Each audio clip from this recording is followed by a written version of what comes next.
Muy buenas tardes, sean todos bienvenidos a la clase virtual de fisiopatología con el tema de alteraciones de la columna y principales articulaciones.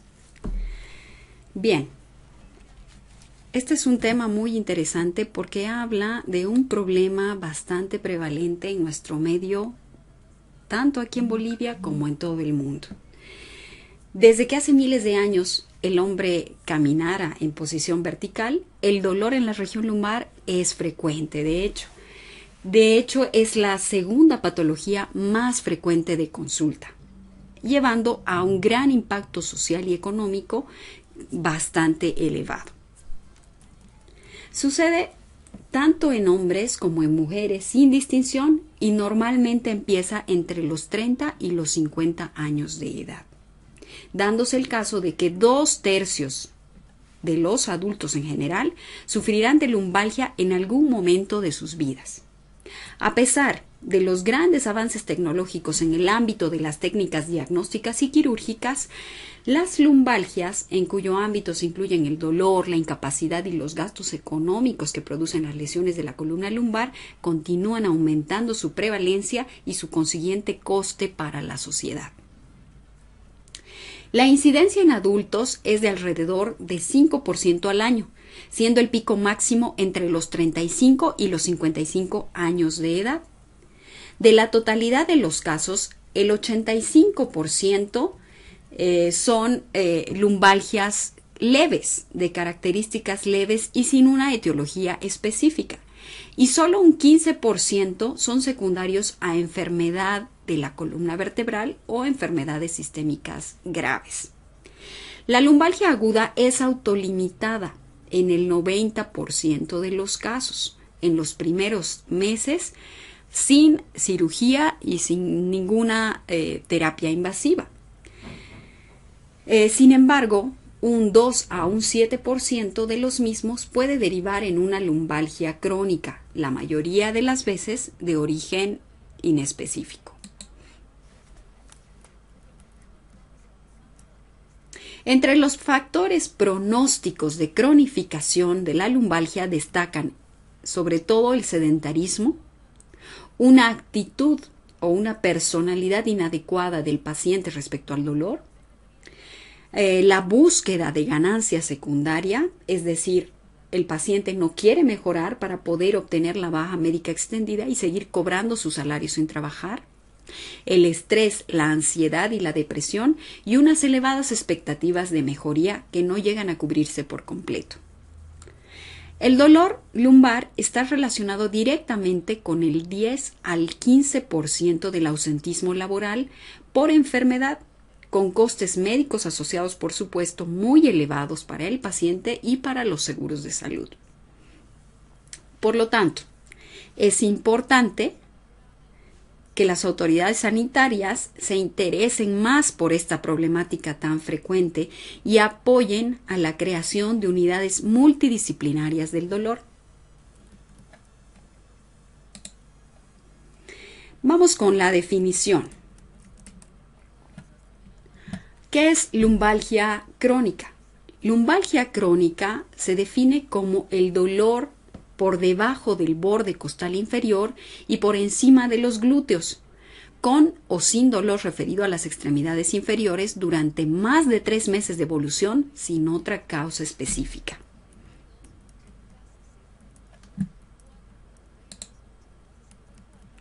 Etiología.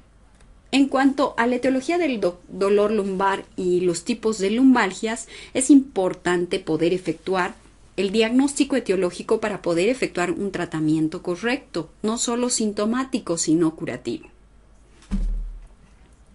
Las lumbalgias pueden clasificarse en lumbalgias mecánicas, cuyo origen está en las estructuras osteomusculares y ligamentosas. El dolor se agrava en este caso con el movimiento y mejora con el reposo. Y por otro lado están las lumbalgias de tipo inflamatorio, que no tienen relación con la actividad y responden a procesos inflamatorios, infecciosos o neoplásicos. El 80% de las lumbalgias son de origen mecánico. No hay que olvidar, sin embargo, que el dolor lumbar puede originarse en el mismo esqueleto axial o ser el resultado de patología de otros órganos que provoque dolor referido o síntomas por compresión de estructuras vecinas. Cuando el dolor se produce por patología en el esqueleto axial, son diversas las estructuras que pueden verse afectadas y ser causa de dolor. Pero en la mayoría de las ocasiones, el origen del dolor no tiene un solo origen y puede tener lugar en diversas estructuras de forma simultánea, sobre todo en situaciones de columna con problemas de tipo degenerativo. Esta complejidad dificulta enormemente el diagnóstico.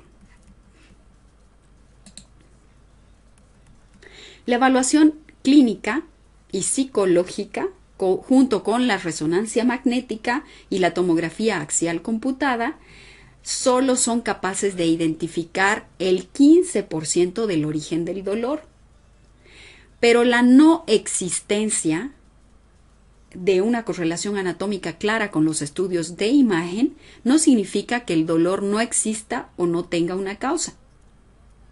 El desarrollo de técnicas intervencionistas con fines diagnósticos ha llevado a que actualmente estemos desestimando el concepto de lumbalgia inespecífica, ya que cada vez son más los casos en los cuales podemos atribuir la lumbalgia a una o varias estructuras como causantes de dolor lumbar. Para que a una estructura se le pueda atribuir el origen del dolor lumbar, debe poseer una serie de características. En primer lugar, la estructura debe estar inervada. Debe ser capaz de reproducir el cuadro clínico doloroso. La estructura debe ser susceptible de ser afectada por enfermedades o traumatismos que son reconocidos como dolorosos. Debe ser demostrable como origen de dolor en los pacientes utilizando técnicas diagnósticas de reconocida validez. Las estructuras que han sido identificadas como capaces de producir y transmitir dolor lumbar son las articulaciones sigapofisiarias o facetas, los discos intervertebrales, los ligamentos, las fascias, el cuerpo vertebral, las raíces, el ganglio de la raíz dorsal, las raíces que inervan la dura madre y la musculatura erectora de la columna, ¿sí? Como principales puntos de origen del dolor lumbar. Existe una prevalencia del 42% del dolor discal como causa del dolor crónico, ¿sí? Del dolor lumbar crónico. Y el disco es la primera etiología de este tipo de dolor. Se propone el concepto de disrupción interna del disco o IDD para el síndrome doloroso causado por la degeneración del disco sin afectación o irradiación radicular. Esta definición pretende separar esta entidad clínica de otras que también producen dolor lumbar como inestabilidad lumbar, hernia discal, enfermedad degenerativa discal. La disrupción interna del disco, en este caso, en la radiografía no muestra signos de disminución del espacio intervertebral, no muestra osteofitos o esclerosis de los platillos vertebrales. Entonces, de esta manera puede llegarse a sospechar de esta etiología. No solo existen causas relacionadas directamente con estructuras de la columna vertebral, existen también diversas enfermedades que pueden cursar con dolor lumbar sin tener su origen en la columna vertebral, como tumores, neuropatía diabética, entre otros. Asimismo, un número importante de casos de dolor lumbar, que es remitido a las unidades de dolor, proviene del llamado síndrome poslaminectomía o síndrome de cirugía fallida de espalda. Y finalmente, por otro lado, no solo las especialidades quirúrgicas de traumatología y neurocirugía provocan dolor lumbar por iatrogenia. También en las unidades de dolor podemos provocar dolor lumbar con maniobras terapéuticas de bloqueo y anestesias epidurales o intradurales.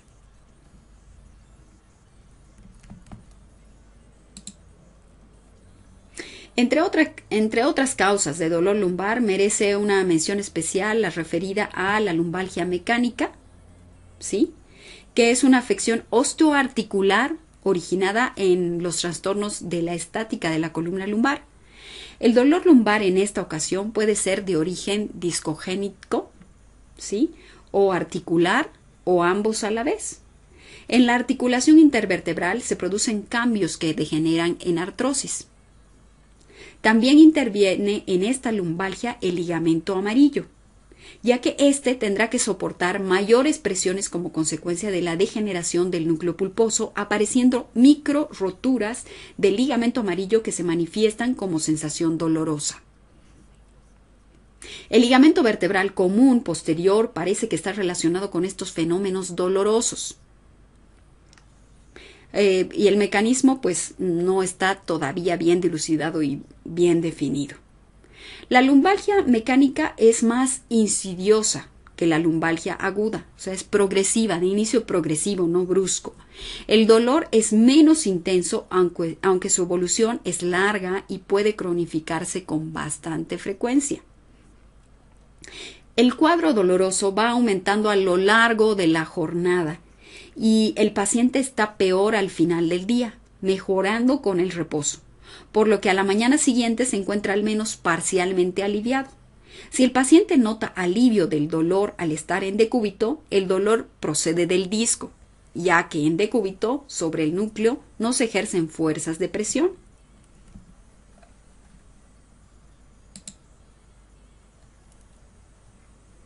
En caso de que el dolor sea de origen facetario, la postura en la cual el paciente refiere alivio se complica, ya que en decúbito prono o supino no se reduce la lordosis lumbar, no disminuyendo por tanto el dolor. Para que exista un alivio de la lumbalgia, el paciente adopta una posición de decúbito lateral con la cadera y las rodillas flexionadas.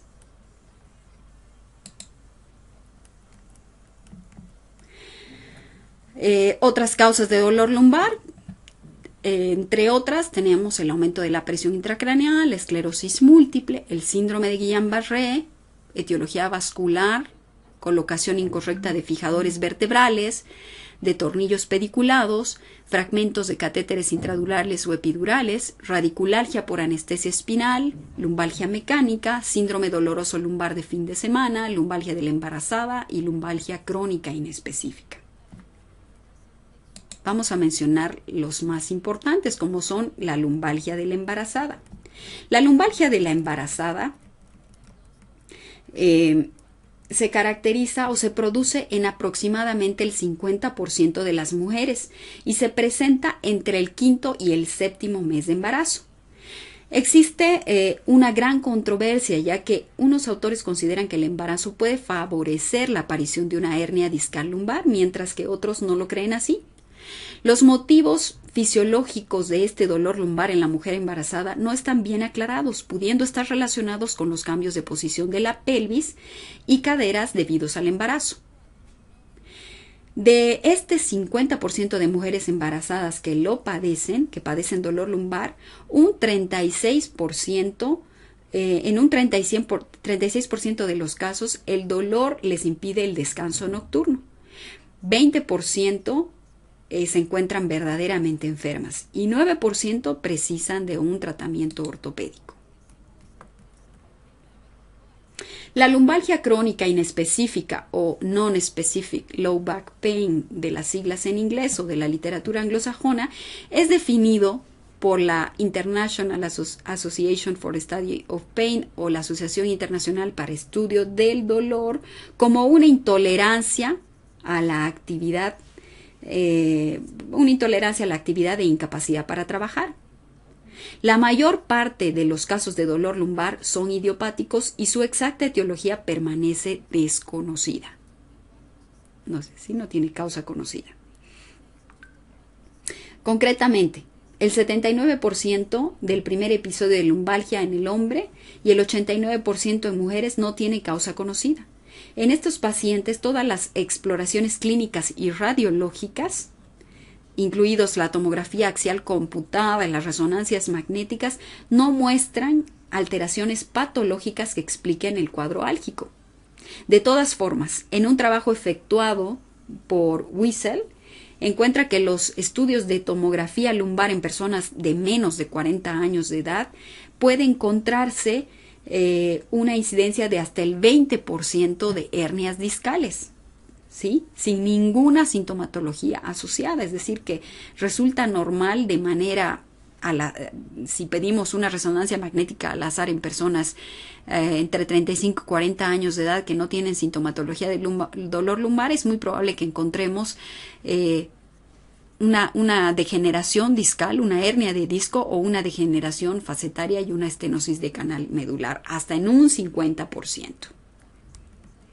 ¿Sí? Eso es bastante frecuente. En cuanto a existen varios factores individuales asociados a este hecho, como son el estrés psicosocial, la obesidad mórbida, la insatisfacción en el trabajo. Existe una evolución favorable y el 44% curan en una semana, el 86% curan en un mes y el 96% lo hacen en 2 meses. Sin embargo, 8% de estos casos se cronifican y 2% de las lumbalgias inespecíficas desarrollan una incapacidad laboral total.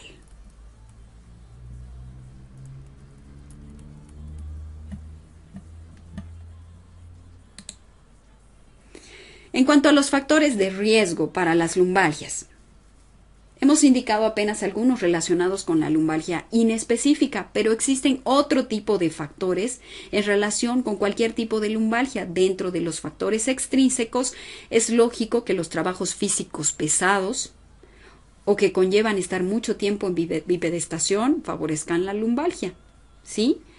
En cuanto al trabajo repetitivo con movimientos forzados como los efectuados en cadenas en situaciones, por ejemplo, de trabajo de albañilería o trabajos estáticos detrás de un escritorio de manera prolongada, es lógico deducir que va a suponer un riesgo elevado de lumbalgia, añadiéndose en este caso el factor de un trabajo insatisfactorio, el componente emocional o psicológico.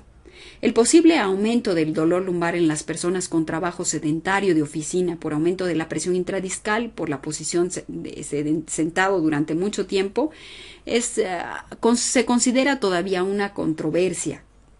¿Sí? Hay algunos que consideran que sí es un factor de riesgo y otros que no.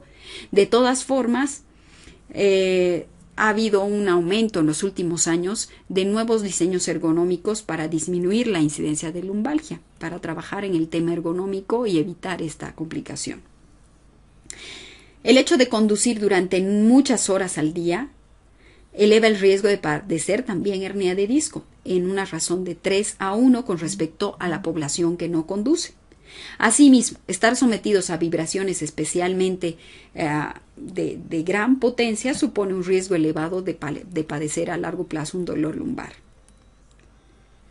¿Sí? Conducir tractores, maquinaria pesada va a aumentar notablemente el riesgo de la lumbalgia.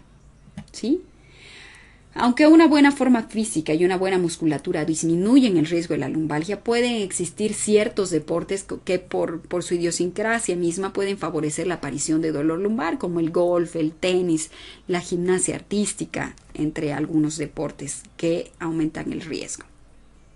¿Sí? Otro factor importante a considerar, el cigarrillo. El hecho de ser fumador favorece la aparición del dolor lumbar. Se ha comprobado tanto por estudios retro como prospectivos. La causa estaría relacionada con el aumento de la presión intradiscal por la tos habitual de los fumadores. También se ha comprobado que en pacientes con EPOC o enfermedad pulmonar obstructiva crónica de etiología no tabáquica aumenta la incidencia de dolor lumbar. Estadísticamente se encuentra un mayor riesgo en personas de estatura elevada, pacientes de más de 1,80 metros, de 1,80 m en hombres y más de 1,70 en mujeres. En mujeres con riesgo de 2-1 o 3-1 respectivamente, se ha visto que existe una mayor prevalencia con respecto a mujeres, un riesgo más elevado en hombres que en mujeres. Existen dos hipótesis para explicar esta diferencia de género, ¿sí? La primera sería que las personas de estatura elevada tendrían problemas de difusión de nutrientes en los cuerpos y discos intervertebrales. Y la segunda hipótesis sería que dichas personas necesitarían adoptar posturas más forzadas para efectuar movimientos que las personas normales lo hacen con más facilidad, ya que los elementos de la vida cotidiana están pensados para una mayoría que tienen una estatura promedio estándar. En la génesis del dolor lumbar, las modificaciones estructurales de la columna vertebral más frecuentes son las degenerativas, que van a afectar, por supuesto, al disco, a las articulaciones, a los ligamentos, afectándose secundariamente las vértebras. A partir de la tercera década de la vida, se inicia el proceso de envejecimiento, ¿sí? O degenerativo de los discos y de las articulaciones. Y aunque las alteraciones radiológicas siempre aparezcan con retraso, las estructuras de la columna vertebral también se incluyen en ese proceso involutivo del envejecimiento. Además del envejecimiento, las alteraciones mecánico-degenerativas están favorecidas por una sobrecarga mecánica o funcional que puede hacer que el proceso degenerativo se inicie a edades más tempranas o progrese con mayor rapidez. Asimismo, antes de terminar el periodo de crecimiento, puede haber alguna alteración de la forma de las vértebras, tales como anomalías congénitas, distrofias vertebrales del crecimiento o escoliosis que alteren la dinámica articular y favorezcan la degeneración precoz. Por último, puede aparecer una degeneración desproporcionada o precoz sin que existan causas aparentes, suponiéndose que deberá existir una alteración del cartílago cuya naturaleza se escapa de los medios de diagnóstico actuales y que predispone a las alteraciones degenerativas o mecánicas. En cuanto a la fisiopatología, la encrucijada en la que se localiza el dolor se caracteriza por presentar una curvatura lordótica y semiflexible, en la que se superponen piezas óseas, que son las vértebras, en las que se ha diseñado una arquitectura anatómica funcional. A esto se denominan unidades fisiológicas de la columna vertebral, que están unidas por láminas fibrocartilaginosas. Dentro de las funciones de la columna lumbar se encuentran ayudar a mantener el raquis en forma a los individuos en forma erecta, absorber las cargas del tronco siendo distribuidas con posterioridad, proteger la médula espinal, por supuesto, y permitir el origen de inserción de ligamentos y músculos. El esfuerzo mecánico de la raquis lumbar obliga a adaptarse a la quinta vértebra lumbar como vértebra pivote en el ángulo lumbosacro, facilitando las funciones del mismo en determinar la postura o modificar el grado de curvatura de la columna lumbar. Biomecánicamente, la columna lumbar, que es parte del componente del esqueleto axial, se caracteriza por su movilidad, realizando movimientos tanto de flexión, extensión, flexión laterales, rotaciones. Si observamos por un momento dos segmentos, tienen una mayor movilidad, que son tanto la columna cervical como la columna lumbar, lo cual está relacionado con la altura de los discos intervertebrales. Estos van a formar parte de la denominada unidad funcional conjuntamente con las articulaciones interapofisiarias, que serán componentes del complejo formado por dos vértebras, su disco intervertebral y los ligamentos, en una unidad básica de la columna vertebral. En esta unidad, la zona anterior flexible soporta el peso, mientras que la posterior ejerce la función de proteger los elementos neurales y participar en la dirección del movimiento. En el sector anterior cabe resaltar el disco intervertebral, caracterizado por resistir fuerzas compresivas angulares y deslizamiento. Su alteración va a afectar secundariamente la estabilidad del raquis, derivando cargas a ligamentos o articulaciones facetarias.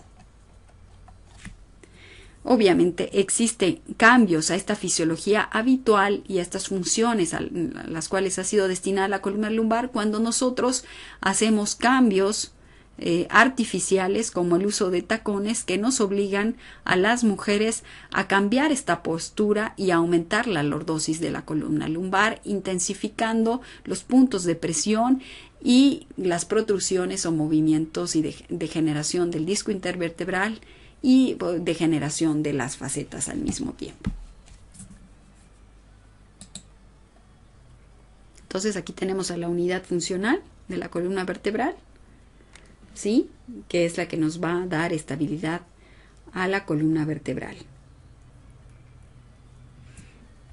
Bueno, y aquí vemos cómo esta estructura o unidad vertebral está conformada por el ligamento longitudinal posterior, anterior, el cuerpo vertebral, el disco intervertebral en sí, los agujeros de conjunción, las raíces nerviosas que salen a su través y el canal vertebral o endomedular.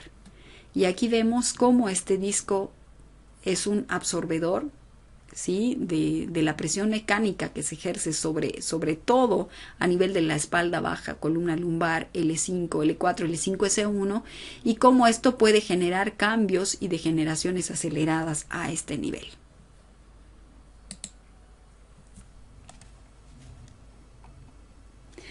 Bueno, como sabemos, la columna para desarrollar su función necesita ser estable, lo que le permite normalmente realizar el soporte, protección y la movilidad. Esta estabilidad se lleva a cabo mediante una estabilidad intrínseca o pasiva, ¿sí? Una columna, por ejemplo, desprovista de musculatura y en posición erecta, solo puede soportar unos 2 kilogramos antes de desplomarse. En esta estabilidad participan la presión intradiscal, el encajamiento de las carillas articulares posteriores y la tensión permanente cápsulo-ligamentosa. En cuanto a la estabilidad extrínseca o activa, está representada por la musculatura. Cuando estamos en bipedestación, su acción va a ir dirigida a neutralizar los cizallamientos anterior y posterior. Durante el ejercicio, además, son partícipes la musculatura erectora, la tensión de las estructuras ligamentosas y capsulares y en ocasiones, dependiendo de la actividad, el aumento de la presión intraabdominal e intratorácica. La presión intraabdominal va a permitir disminuir la carga lumbosacra. Durante pocos segundos, al levantar un peso, el abdomen descarga las fuerzas de cizallamiento del disco en un 5 hasta en un 30%. Dentro de todo este complejo estable, la mayoría de los componentes actúan como si fueran órganos efectores de un reflejo cuyo estímulo es el estiramiento. Se ha descubierto que la cápsula contiene un sistema receptor nociceptivo normalmente inactivo, que va a ser estimulado por las sobrecargas mecánicas en las pequeñas articulaciones y procesos inflamatorios. El disco intervertebral, que es una formación interpuesta entre dos cuerpos vertebrales, presenta 3 porciones bien diferenciadas, una central, que es el núcleo pulposo, una periférica, que es el anillo fibroso, y una limitante, que son placas cartilaginosas. Esta placa va a ser origen de las fibras de colágeno del anillo fibroso. Dependiendo de ella, la nutrición del disco, de estas fibras de colágeno dependientes, la nutrición del disco, por supuesto. El anillo fibroso, limitante externo del disco, permite absorber las tensiones, perdiendo contención con la edad. Al igual que el núcleo pulposo, con el contenido en agua, con el paso del tiempo, esto va a generar un estado de deshidratación, origina la capacidad para convertir las presiones verticales en impulsos horizontales, aunque siga sometido además a la acción de fuerzas de tracción, inclinación, cizallamiento y torsión.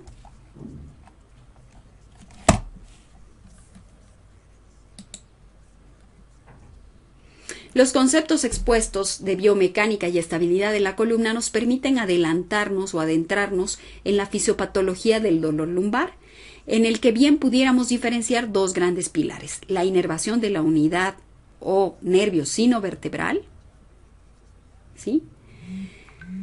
Y las ramas primarias posteriores, o la neuroanatomía y las bases fisiopatológicas propias del dolor. El nervio sinovertebral, ¿sí?, que encontramos acá, es un nervio sensitivo que se va a originar en el nervio espinal correspondiente, introduciéndose inmediatamente en el conducto raquídeo, dividiéndose en una rama ascendente y otra rama descendente. Sus filetes nerviosos en el conducto vertebral pueden llegar a cruzar la línea media, anastomosándose con las del lado contralateral y con los nervios sinovertebrales de los niveles adyacentes. A este complejo se unirá una rama simpática de ramos comunicantes. Este nervio inerva el ligamento longitudinal posterior, ¿sí?, las capas superficiales del anillo fibroso, aquí está, los vasos sanguíneos del espacio epidural, la duramadre anterior, la vaina dural que rodea las raíces de nervios espinales y el periósteo vertebral posterior. Las ramas primarias posteriores se originan en cada nervio espinal correspondiente, dividiéndose en una rama medial y otra lateral. La rama medial posterior desciende por detrás de la apófisis transversa y de las apófisis articulares, abasteciendo de fibras sensoriales a 2 niveles a las carillas articulares. Continúa caudalmente para inervar los músculos dorsales, la fascia, los ligamentos, los vasos sanguíneos y el periósteo, anastomosándose con los nervios sensoriales de los niveles adyacentes. El otro pilar está constituido por las bases fisiopatológicas propias del dolor que más que considerarlo como una sensación, más bien debiéramos hablar de percepción dolorosa, puesto que parte es elaborada por el propio individuo. Una sensación se origina también en alguno de los tejidos que componen la región lumbar hasta que esté proyectado e interpretado en la corteza cerebral. En la región lumbosacra pueden originarse diferentes tipos de dolor. Por ejemplo, tenemos el dolor óseo, ¿sí? El hueso principalmente está inervado por fibras de tipo amielínico, de tipo C, ¿sí?, y en menor proporción por fibras mielínicas tipo A delta. Por el agujero del canal nutricio, junto con los vasos, penetran en el hueso este tipo de nervios para distribuirse posteriormente por los conductos de Havers y las trabéculas óseas que rodean al endostio. El dolor observado puede ser intraóseo, caracterizado por ser profundo, mal definido y metamérico, o bien de tipo subperióstico, de carácter preciso y bien localizado. Ha llamado la atención en el dolor óseo la presencia de prostaglandinas de tipo E2 en la lesión. Los nociceptores en su sistema perivascular pueden ser irritados por procesos de tipo traumáticos, tumorales, infecciosos y de tipo tóxico. Por otro lado, tenemos el dolor de tipo articular. De ya, el cartílago es insensible, pero no la cápsula articular, los ligamentos y la sinovial, ¿sí? Los algorreceptores aquí situados van a ser irritados por procesos traumáticos o inflamatorios y también por cargas o tensiones de origen estático y postural. El dolor bien debiéramos representarlo en el complejo triarticular, compuesto por 2 articulaciones intervertebrales de 2 vértebras consecutivas y el disco intervertebral. Los procesos degenerativos pueden comenzar a nivel del disco o en las articulaciones. La realidad es que están interrelacionados y son dependientes unos de otros, tanto las articulaciones facetarias con un cartílago articular hialino, cápsula con su membrana sinovial y un menisco intraarticular se caracterizan por poseer movimientos muy pequeños que pueden ser alterados por fuerzas de presión y carga. Sus alteraciones biomecánicas van a traer como consecuencia la aparición de cambios anatómicos que pueden localizarse en las láminas y en el ligamento amarillo. Posteriormente, se hipertrofiará, este ligamento amarillo, y se hipertrofiará la sinovial, comenzando a evidenciarse cambios en la composición y el volumen del líquido sinovial. El cartílago inicia su deterioro de forma progresiva, ¿sí? Presentándose fibrilación, fisuración, fragmentación e inclusive aparición de cuerpos libres intraarticulares, que generan la destrucción articular, sumándose a la aparición de movimientos articulares anormales y como consecuencia también dolor e inestabilidad.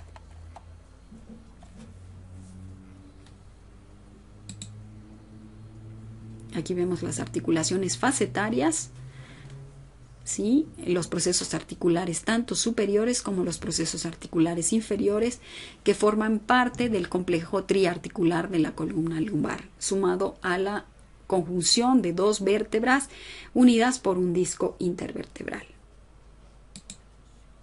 El dolor discal. El disco intervertebral carece de vasos y nervios, siendo por lo tanto insensible. Entonces, ¿qué es lo que ocurre? ¿Por qué duele la espalda? Cuando la parte posterior del anillo fibroso se rompe, el núcleo pulposo tiende a salir, reaccionando a esta zona con la penetración de un tejido cicatrizal que se ve invadido por fibras sensitivas provenientes del ligamento común vertebral posterior. Los nociceptores aquí situados serán irritados por tracciones y los cambios de la presión intradiscal. El disco intervertebral es un elemento muy activo que actúa como un verdadero amortiguador hidráulico de tensiones y cargas del eje axial del organismo. No puede considerarse una estructura aislada, sino que forma parte de una unidad funcional constituida por los cuerpos vertebrales adyacentes, el disco y las estructuras ligamentosas. El disco intervertebral es probablemente el elemento de mayor importancia mecánica y funcional del raquis, pues como hemos dicho, se trata de un amortiguador hidráulico de los impactos y cargas que permiten el movimiento de las diferentes vértebras. Extensión, flexión, rotación, inclinación y cualquier combinación de estos movimientos. Su función es permitir la movilidad intervertebral, distribuir las cargas que recibe de la columna vertebral en relación con la posición del tronco y las extremidades por todo el trayecto de la misma y mantener separadas dos vértebras permitiendo el movimiento de balanceo entre ellas. Los espacios intervertebrales constituyen la cuarta parte de la longitud de la columna vertebral en el adulto. El disco intervertebral se compone de dos zonas. Una central, como dijimos, denominada núcleo pulposo, y otra periférica, anillo fibroso, que están separadas del cuerpo vertebral por dos delgadas láminas de cartílago de tipo hialino. ¿Sí? El anillo fibroso rodea el núcleo pulposo, pero entre ellos no existe un límite neto, sino que de forma progresiva se desdibuja uno para constituir el otro, de modo que la parte más periférica del núcleo se confunde con la parte más profunda del anillo fibroso. Las diferentes láminas de fibrocartílago que constituyen el anillo fibroso están orientadas para mejorar la biomecánica y contener el núcleo pulposo. La arquitectura del anillo le facilita soportar la compresión, pero no tanto las fuerzas de cizallamiento. El agua es el principal componente del disco intervertebral. 60% de su peso seco es agua, ¿sí? Y colágeno. Bueno, el agua es el principal componente en un 60 a un 70% de su peso y el colágeno el otro componente fundamental en 60% de su peso seco. Los espacios que quedan entre las fibras de colágeno y entre las diferentes capas se hallan embebidas de un gel de proteoglicanos cuya función es mantener unidos los diferentes componentes del anillo. El 70 al 90% del núcleo pulposo también es agua. El 65% de su peso seco son proteoglicanos y 15 a 20% colágeno.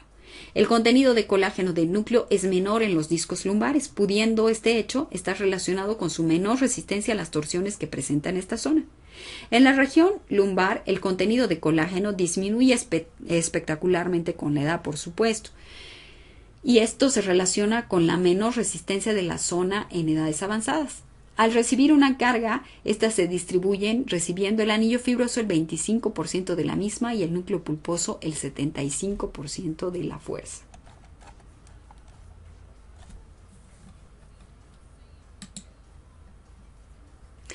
Los platillos cartilaginosos se encuentran en los dos extremos del cuerpo vertebral y representan el límite anatómico de este disco intervertebral. Se le asignan tres funciones principales. 1. La protección vertebral de la atrofia por presión. El hecho de que encierre el núcleo pulposo y el anillo fibroso dentro de su espacio anatómico. Que actúe a modo de membrana semipermeable que facilite los intercambios de fluidos entre los componentes de la unidad funcional. El disco intervertebral adulto es avascular, ¿sí? Aunque con un gran alto índice de metabolismo. Se nutre mediante un sistema de difusión que proporciona un intercambio metabólico de nutrientes con los vasos de las somas vertebrales a través de la placa cartilaginosa. ¿Sí? Esta nutrición depende de las fuerzas mecánicas, siendo necesario conservar una correcta relación de las mismas para un correcto aporte de nutrientes. El intercambio de metabolitos entre disco y vasos más cercanos se produce a través de la porción más delgada de la placa cartilaginosa perforada situada entre el disco y la esponjosa del soma vertebral.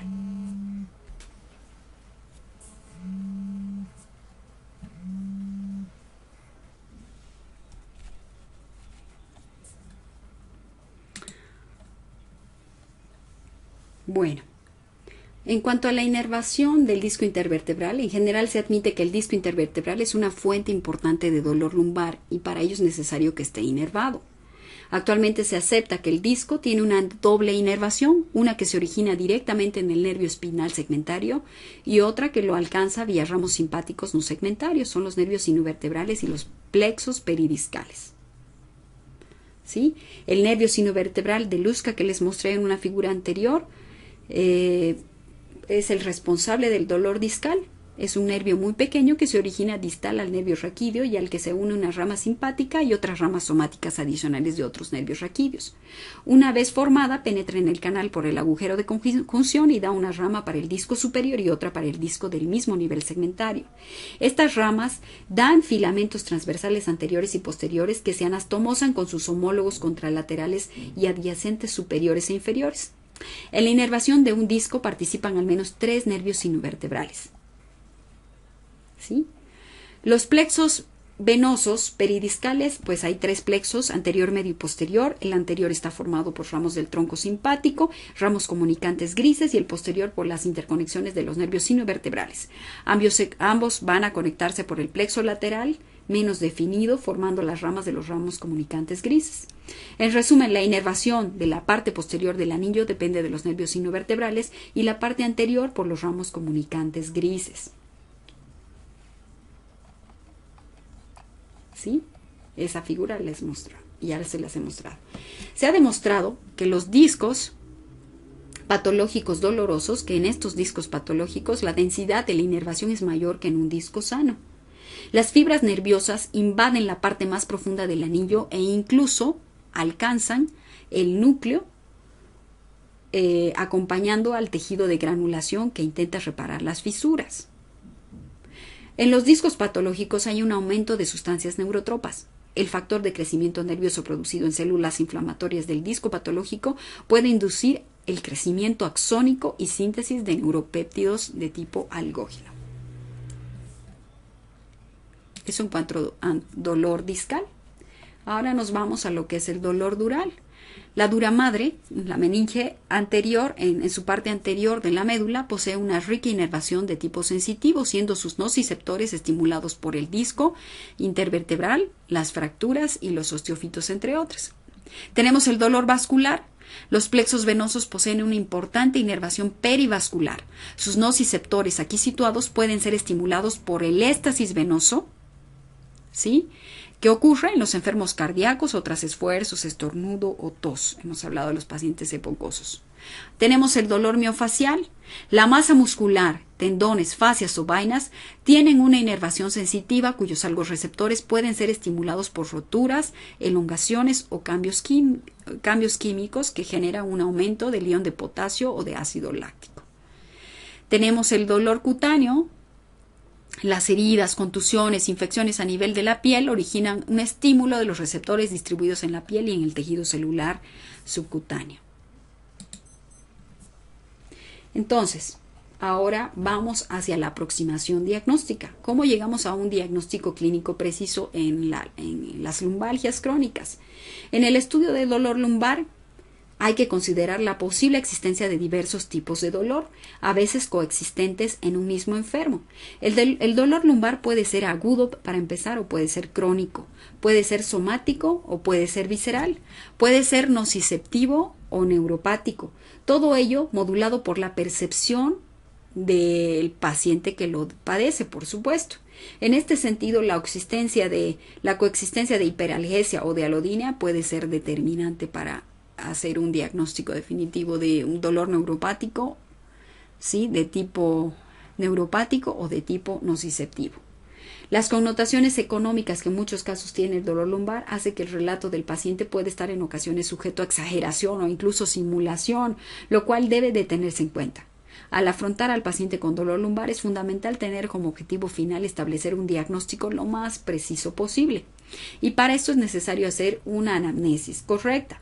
La anamnesis del paciente con dolor lumbar crónico debe incluir, además de la edad, los antecedentes personales, familiares, así como la historia laboral y social. Entre los antecedentes, los datos de tumores, infecciones, adicción a drogas por vía parenteral, inmunosupresión, manipulaciones instrumentales pueden ser determinantes en la identificación de posibles causas graves de dolor lumbar. La historia laboral y social será de utilidad en la identificación de factores predisponentes para la cronicidad del proceso. Entre los predictores de cronicidad se han identificado factores como la escasa satisfacción laboral, la preocupación por el dolor, la percepción de mala salud o la coexistencia de depresión. ¿Sí? No debemos olvidar que un mnemotécnico que nos va a ayudar en este proceso de recolección de la anamnesis es el mnemotécnico Alicia. Aparición del dolor, localización, irradiación, características del dolor, intensidad, factores agravantes y aliviantes. ¿Sí? Es importante rescatar datos como posibles desencadenantes o el tiempo de evolución que son relevantes. También es de interés el tiempo de evolución que será persistente, presente por lo menos la mitad de los días en un periodo de 12 meses, ocurriendo múltiples episodios durante un año. Podrá ser recurrente menos de la mitad de los días en uno o múltiples episodios, o fulgurante superpuesto a un dolor recurrente persistente, siendo de intensidad más grave que el dolor basal. El ritmo del dolor será fundamental en la evaluación del proceso lumbálgico. Se identificará como mecánico al dolor que empeora con la movilización y mejora con el reposo, frecuentemente ligado a episodios previos similares y no se acompaña de fiebre ni alteración del estado general. El dolor inflamatorio será diurno o nocturno de intensidad progresiva que no cede con el reposo o que empeora con el mismo. El dolor de origen psicógeno puede sospecharse en caso de dolor difuso, relatado como disestesias y con imposibilidad de determinar su localización, que se agrava por cambios climáticos, por actividades domésticas o por factores psicológicos. La intensidad del dolor podrá ser reflejada de forma descriptiva en una escala analgésica visual del dolor o EVA. La anamnesis ha de completarse con cuestiones acerca de la posible existencia de rigidez matutina, ¿sí?, en minutos, síntomas neurológicos como parestesias, pérdida de fuerza, claudicación neurogénica, fiebre, síntomas constitucionales, manifestaciones por órganos y aparatos, articulares, digestivas, ginecológicas, urinarias, y en ocasiones van a ser determinantes en el estudio del paciente con dolor lumbar todos estos datos. Entonces, topografía, tipo de dolor, desencadenantes, ritmo del dolor, tiempo de evolución, duración, intensidad, nivel de actividad y experiencias anteriores. La exploración o examen físico del paciente con dolor lumbar se ha de incluir un examen físico general, el estado general del paciente, alteraciones cutáneas, oculares, torácicas, abdominales y musculoesqueléticas, siendo especialmente importante la palpación cuidadosa abdominal y la auscultación de posibles soplos abdominales. ¿Sí?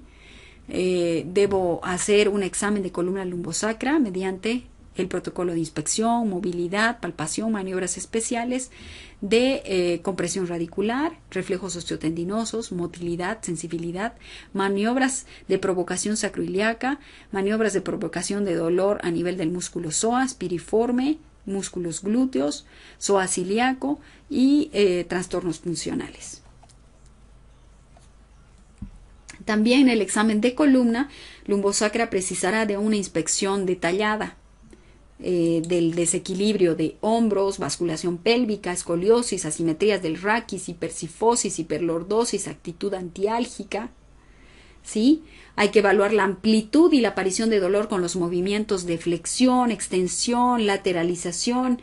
Es de utilidad realizar el test de Schober, sobre todo en caso de sospecha de espondiloartritis. La palpación de los puntos de dolor muscular y vertebral, tanto locales como generales, puntos de fibromialgia, así como la posible existencia de escalones en las apófisis espinosas, va a ser de interés. Las maniobras exploratorias de alteraciones de partes blandas y las maniobras sacroiliacas pueden ser también relevantes.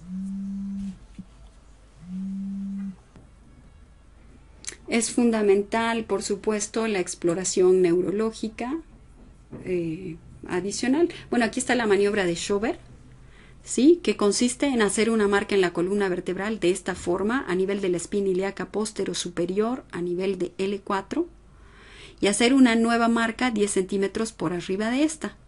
Pedir al paciente que se incline hacia adelante sin doblar las rodillas y debe observarse un incremento de por lo menos de 5 centímetros, ¿sí? Para hacer una prueba confirmatoria positiva. Aquí tenemos las pruebas de exploración radicular, ¿sí? Sin embargo, una prueba negativa no descarta un compromiso.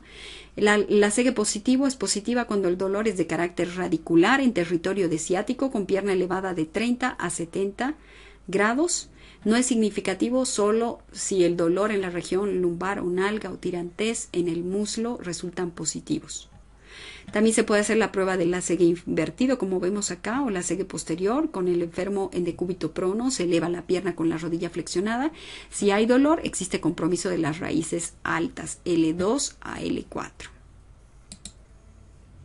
Tenemos la prueba de Bragard, que es con flexión, ¿sí? Del dorso del pie sobre la pierna. Si el ACG es positivo, se baja lentamente la pierna hasta que cese la molestia y se realiza dorsiflexión forzada del pie que reproduce el dolor. Y pues la prueba del ACG contralateral, la prueba de Dejerin, maniobras de Valsalva que aumentan la presión abdominal y aumentan el dolor radicular. Tenemos así de esa forma una serie de pruebas confirmatorias y aquí los puntos dolorosos vertebrales a nivel de las apófisis espinosas, de los espacios interespinosos, de los canales vertebrales. La exploración del músculo cuadrado lumbar, ¿sí?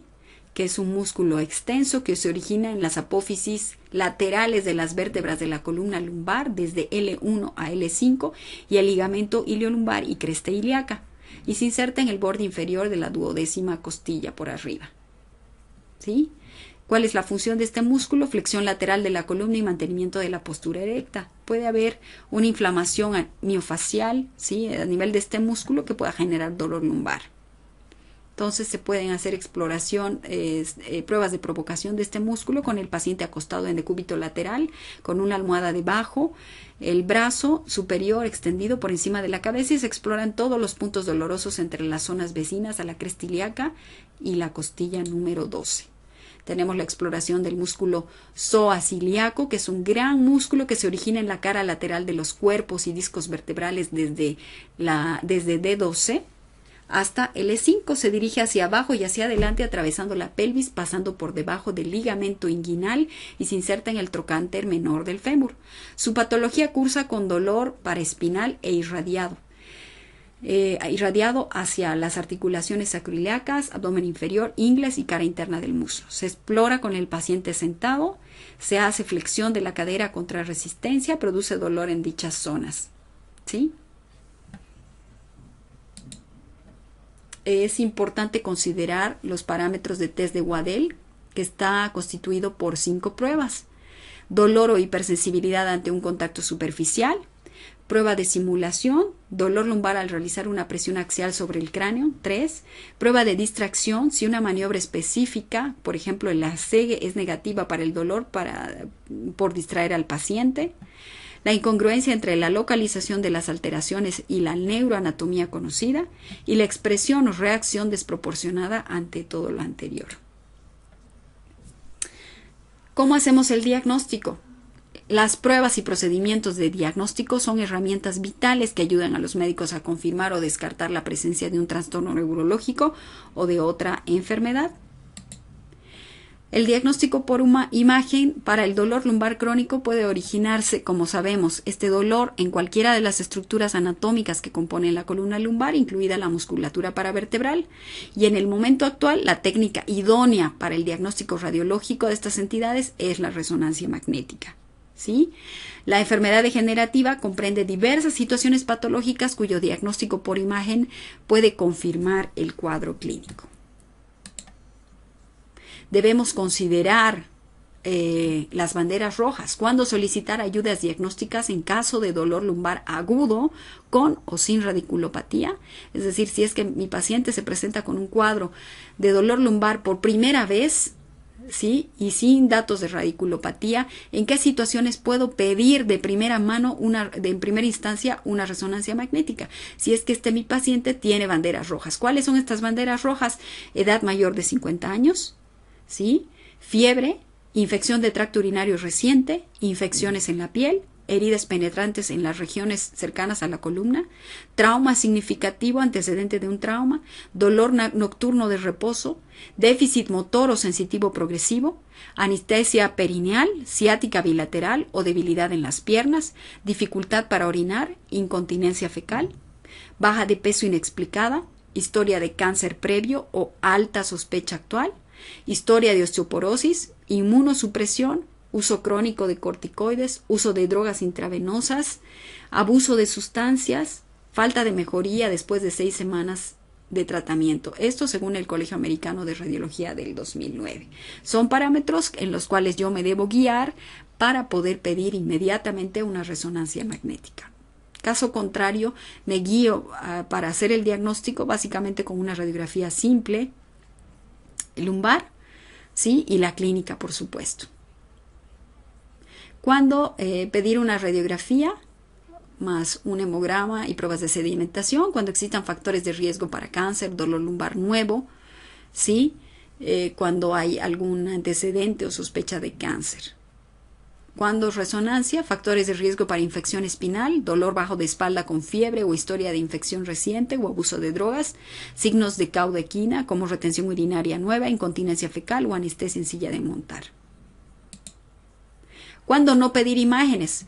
Cuando no existan criterios de banderas rojas para imágenes inmediatas, cuando el dolor de espalda mejora o se resuelve después de un mes de terapia de farmacológica, y cuando las imágenes previas de columna no presentan ningún cambio en el estadio clínico. ¿Cuándo pedir una tomografía axial computada?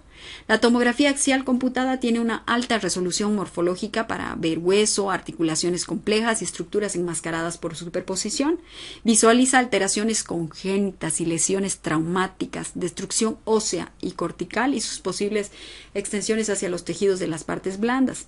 Las alteraciones degenerativas y mecánicas tienen su principal indicación en la región lumbosacra, las hernias discales, estenosis de canal medular, espondilolistesis, espondilosis y espondiloartrosis. Son algunas de las justificaciones o indicaciones para un TAC. ¿Cuáles son las ventajas?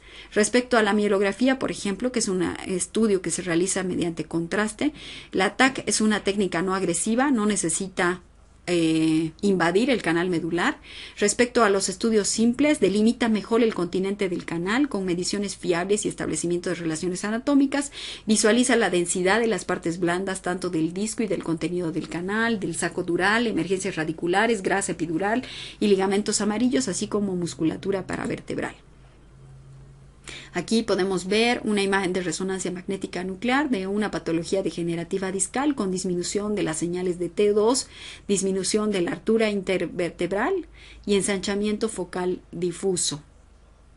¿Sí? Sin embargo, con el canal medular indemne, sin disminución de la luz. Aquí podemos ver localizaciones habituales de los puntos de herniación discal, ¿sí? Central, paramedial, foraminal y extraforaminal. ¿Sí? Vemos las características precisas bajo resonancia magnética, una herniación discal a nivel de L5-S1 con compresión radicular S1. Hernia discal posteromedial, ¿sí? Podemos ver cómo está comprometiendo el saco dural, afectando la luz, ¿sí? Del espacio medular, esta protrusión hernia discal que en este caso pues resulta ya una indicación de cirugía. Aquí vemos estas medidas reducidas en morfología de trébol a nivel de los pedículos, ¿sí? Y láminas cortas que nos muestran el dato de estenosis de canal medular. Aquí vemos una columna osteoporótica con múltiples aplastamientos vertebrales. El tema de osteoporosis se estudiará más adelante. Lo propio, aplastamientos vertebrales múltiples secundarios a una disminución de la densidad ósea, ¿sí? Que provocan aplastamientos o fracturas vertebrales. Bueno, ¿qué tenemos que decir con respecto del tratamiento? Con respecto del tratamiento, pues exactamente que para cualquier tipo de dolor crónico hay que seguir una secuencia de pasos y guiarnos en la escala o la escalera analgésica de la Organización Mundial de la Salud para poder hacer un tratamiento correcto. Existen numerosas causas que pueden desencadenar dolor lumbar, siendo importantísimo el poder llegar a un diagnóstico lo más certero posible antes de iniciar el tratamiento, por supuesto. Después de haber hecho toda la anamnesis, examen físico, antecedentes patológicos, antecedentes laborales, psicosociales, etcétera, etcétera. Entonces, los objetivos tanto a corto como a largo plazo, en el caso de dolor lumbar crónico, serían el alivio del dolor por tanto en reposo como durante el ejercicio, proporcionar un mayor descanso nocturno, mejorar el estado emocional del paciente, una incorporación funcional y laboral temprana si es posible, y a raíz de estos objetivos se desprende que estos pacientes son candidatos a tratamientos multidisciplinarios a fin de mejorar varias facetas de su entorno, pero posiblemente el tratamiento farmacológico sea el inicio del tratamiento. Entonces, el tratamiento farmacológico en un tanto por ciento muy elevado de los pacientes con dolor lumbar, ¿sí? Este va a ser el primer y único tratamiento, aunque no siempre. Habrán pacientes que habiendo llegado a un diagnóstico de su dolor lumbar sea más candidato a una técnica mínimamente invasiva y el tratamiento farmacológico pase a un segundo plano o lo prescribamos como coadyuvante, ¿sí? Ya que uno de los principales orígenes o causas de dolor lumbar va a ser de origen musculoesquelético. Normalmente se inicia tratamiento de forma más conservadora por vía oral. El método analgésico farmacológico más lógico y útil tiene un fin prioritario que es tratar de adecuar la analgesia para cada paciente y condición. Una de sus principales características es la prescripción de fármacos básicamente analgésicos según su potencia analgésica, lo que permite un uso más racional e individualizado de los fármacos, a la vez que obliga a un seguimiento más exhaustivo del paciente. En cualquier estadio de tratamiento podemos realizar otra técnica si lo creemos oportuno, ya que dado que un porcentaje de pacientes va a requerir tratamiento a largo plazo, no debemos olvidar que el tratamiento farmacológico es el más cómodo, pero no está exento de efectos secundarios. Entonces debemos añadir a ese tratamiento una técnica mínimamente invasiva para lograr disminuir o eliminar este efecto, ¿sí? La administración de fármacos debe hacerse en función del grado o tipo de dolor y la patología del paciente. Lo habitual ante un dolor lumbar es tratarlo con fármacos convencionales como AINES, antiinflamatorios no esteroideos, con más o menos poder antiinflamatorio o paracetamol, ¿sí?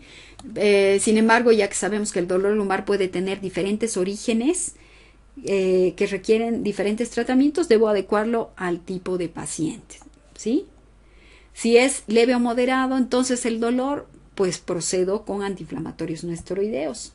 Hay diferentes tipos de AINES que van desde el metamizol, ketorol, diflunisal, paracetamol, otros como el naproxeno, indometacina, diclofenaco, ibuprofeno, ketoprofeno, ¿sí? La indicación con este tipo de medicamentos es que se deben utilizar por un tiempo reducido y si el alivio es insuficiente hay que pasar a un segundo estadio. Siempre desde el primer escalón se deben administrar coadyuvantes para el dolor lumbar, básicamente cuando exista concomitancia con el dolor neuropático, es decir, una irradiación a la extremidad inferior o con un gran componente de contractura muscular. En esos casos usaremos corticoides, dexametasona, amitriptilina, gabapentina, pregabalina, diazepam, toxina botulínica. El siguiente paso es el uso de opioides débiles, los que podemos usar tanto solos como con asociación con otros fármacos analgésicos, los más utilizados, codeína y tramadol, ¿sí? Bueno, y luego, por otro mecanismo analgésico que está relacionado con la inhibición de la recaptación de monoaminas implicadas en la transmisión del dolor, que son la serotonina y la noradrenalina, puedo administrar amitriptilina, ¿sí? A dosis analgésicas. ¿Qué más?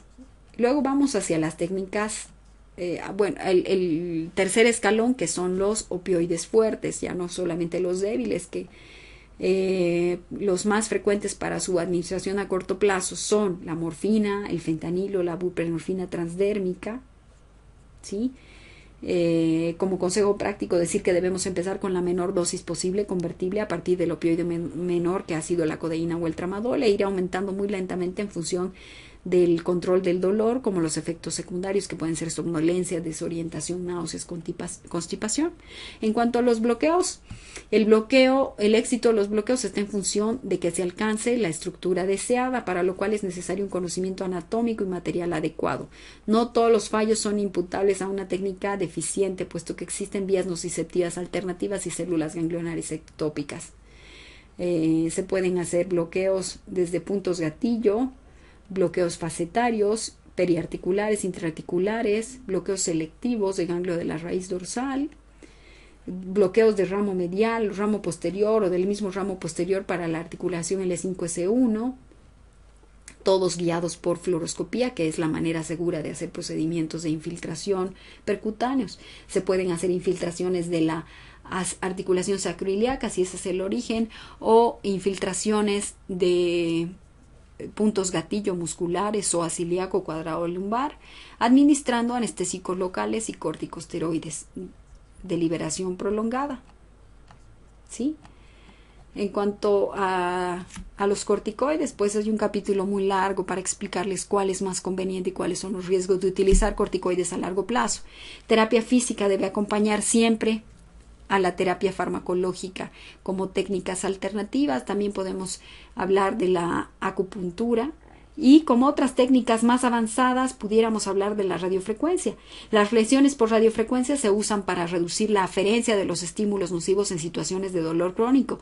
Se basa esta técnica en la producción de calor dentro o cerca de una estructura nerviosa diana. La radiofrecuencia es un procedimiento neurodestructivo porque, ya que su actual aplicación en dolor lumbar la realizaremos en casos refractarios a tratamientos convencionales.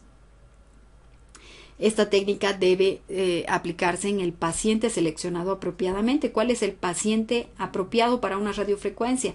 Paciente con síndrome de dolor general, imprecisa, con localización imprecisa, paciente con trastornos psiquiátricos severos, pacientes con dolor central, dolor fantasma o anestesia dolorosa, posiblemente sean pacientes no totalmente candidatos, ¿sí?